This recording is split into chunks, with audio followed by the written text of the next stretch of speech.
আসসালামু আলাইকুম সবাইকে। গুচ্ছে এবছর কয়টা মেরিট লিস্ট দিবে? গণবিজ্ঞপ্তি দিবে কিনা? গণবিজ্ঞপ্তি দিলেও সেই গণবিজ্ঞপ্তিটা আসলে কবে দিবে? এই বিষয়গুলো নিয়ে আজকে আলোচনা করব। তো শুরু থেকে শেষ পর্যন্ত দেখবা ইনশাআল্লাহ খুব সুন্দরভাবে বুঝতে পারবা। তো আমি ১ম এ যেটা আলোচনা করব যে আসলে এই বছরে গুচ্ছে মেরিট লিস্ট কয়টা দিবে?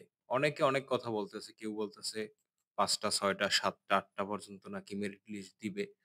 আবার অনেকে বলতেছে যে আরো কম দিবে। তো আসলে অ্যাকচুয়াল যে নিউজটা সেটা আসলে আমি তোমাদের গুচ্ছের ওয়েবসাইট থেকে দেখাবো।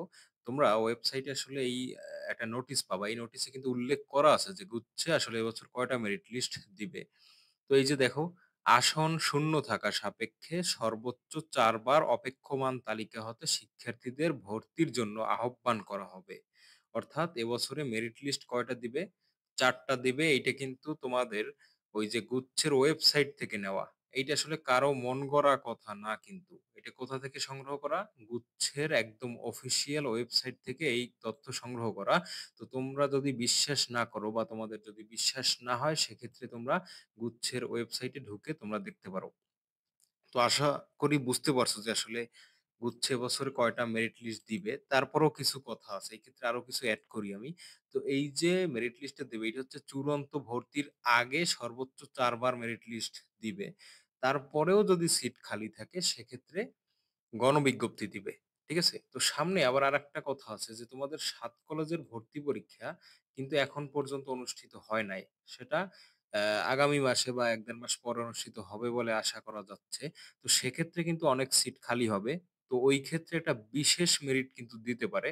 অ্যা কিন্তু নাও দিতে পারে। এটা কিন্তু আসলে সিওরিটি দিয়া বলা সম্ভব না। আমি তোমাকে এনশিওর করতে পারব না। কারণ কি গত বছর দিছিল। তার আগের বছর কিন্তু এভাবে দেয় নাই যে ক্লাস শুরুর পরে কিন্তু মেরিট লিস্ট দেয় নাই। কিন্তু গত বছর দিছিল কিসের প্রেক্ষিতে?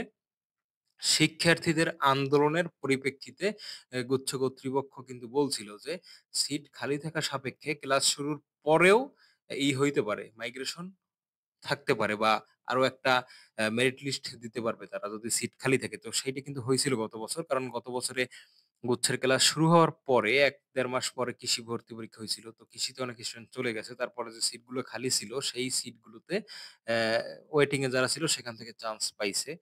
তো ওইটা এবার যে হবে এমন কিন্তু কোনো ডিক্লারেশন কিন্তু গুচ্ছ কর্তৃপক্ষ এখন পর্যন্ত দেয় নাই। ঠিক আছে? তো এই জিনিসটার অ্যা নিশ্চয়তা আসলে আমি দিতে পারব না। কিন্তু দেওয়ার একটা সম্ভাবনা আছে। আমি এইটুক বলতে পারি সর্বোচ্চ। ঠিক আছে? তারপরে আসো অ্যা যেটা তোমাদের একটা প্রশ্ন যে গণবিজ্ঞপ্তি দেবে কি? গণবিজ্ঞপ্তি আসলে কখন দেয়? এই বিষয়টা আসলে আমরা একটু জানি। একেকটা বিশ্ববিদ্যালয় যদি মনে করো বেশ ভালো সংখ্যক সিট বা ২০ টা, ২৫ টা, ৫০ টা, ১০০ টা সিট যদি খালি থাকে বারবার মেরিট দেওয়ার পরেও, তখন কিন্তু ওই বিশ্ববিদ্যালয় কর্তৃপক্ষ অ্যা অ্যা যে বিশ্ববিদ্যালয় আছে আরকি মানে স্বতন্ত্রভাবে, ওই ক্ষেত্রে গুচ্ছ কর্তৃপক্ষ ওই ক্ষেত্রে জড়িত থাকে না। তারা স্বতন্ত্রভাবে গণবিজ্ঞপ্তি প্রকাশ করে বিশ্ববিদ্যালয়ের নীতিমালা অনুযায়ী।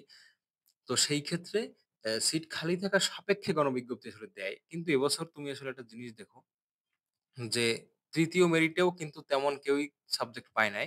যদিও আমি আগের ভিডিওগুলোতে বলছি যে তোমরা পরবর্তী যে মেরিট গুলো দেবে সেখানে ৩য় মেরিটের থেকে কিছু বেশি সংখ্যক শিক্ষার্থী কিন্তু সেখানে টানবে। এটা অবশ্যই সত্য। তো গণবিজ্ঞপ্তি আসলে দিবে। এবছরও দিবে। আমি মোটামুটি তোমাদের এটার একটা নিশ্চয়তা দিতে পারি। এবছরও গণবিজ্ঞপ্তি দিবে। কারণ অনেক শিক্ষার্থী আসলে ভর্তি হওয়ার পরেও চলে যাবে। তারা আসলে বিভিন্ন তাদের অপশন থাকে বিভিন্ন জনার। তো সেক্ষেত্রে তারা চলে যাবে। মোটামুটি বেশ ভালো পরিমাণ সিট শেষের দিকে অবশ্যই খালি হবে। তো সেক্ষেত্রে কিন্তু গণবিজ্ঞপ্তি অবশ্যই দিবে। এবার আসো গণবিজ্ঞপ্তি কবে দিবে? তো গণবিজ্ঞপ্তিটা কিন্তু সাধারণত চূড়ান্ত ভর্তির পরেই দিয়ে থাকে। ঠিক আছে? তো তোমাদের চূড়ান্ত ভর্তি আশা করা যায় যে এই যে এখন চলতেছে কি মাস? জুলাই মাস। জুলাইয়ের শেষ দিকে তোমাদের চূড়ান্ত ভর্তি হয়ে যাবে বা আগস্টের শুরুতে। তো আমি ধরি যে জুলাইয়ের ৩০ তারিখের ভিতরে তোমাদের যদি চূড়ান্ত ভর্তি কার্যক্রম শেষ হয়ে যায়, তো সেক্ষেত্রে গণবিজ্ঞপ্তি আগস্ট মাসের ভিতরেই দিয়ে দেবে। ঠিক আছে? গণবিজ্ঞপ্তিটা আগস্ট মাসের ভিতরেই দিয়ে দেওয়ার সম্ভাবনাটা বেশি।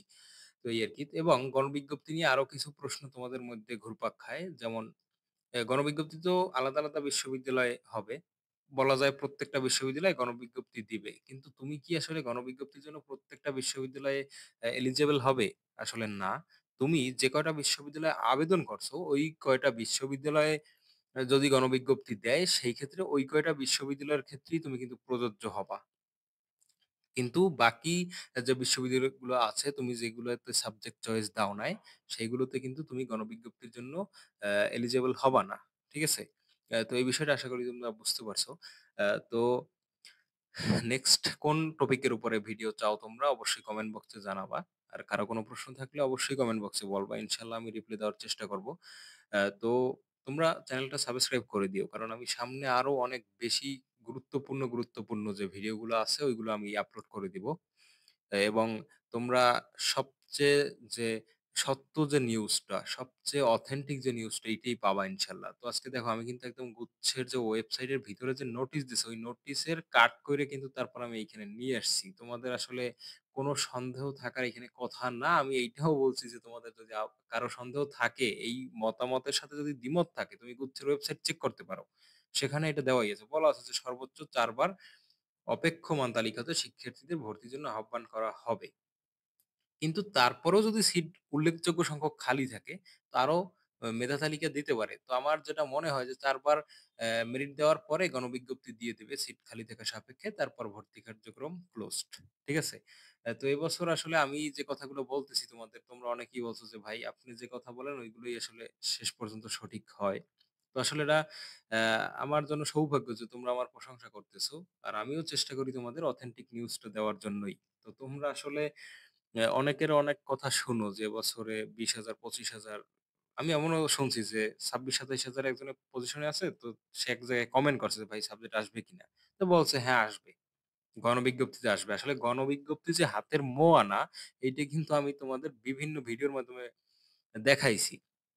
তো গণবিজ্ঞপ্তির উপরে আমার কিন্তু ডিটেইলস ভিডিও আছে চ্যানেলে। তো তুমি যদি চ্যানেলে ঢুকো এবং যদি একটু স্ক্রল করে নিচের দিকে যাও, সেক্ষেত্রে কিন্তু গণবিজ্ঞপ্তি সম্পর্কে একটা ক্রিস্টাল ক্লিয়ার আইডিয়া পেয়ে যাবে তুমি যদি এই ভিডিওগুলো দেখো। ঠিক আছে?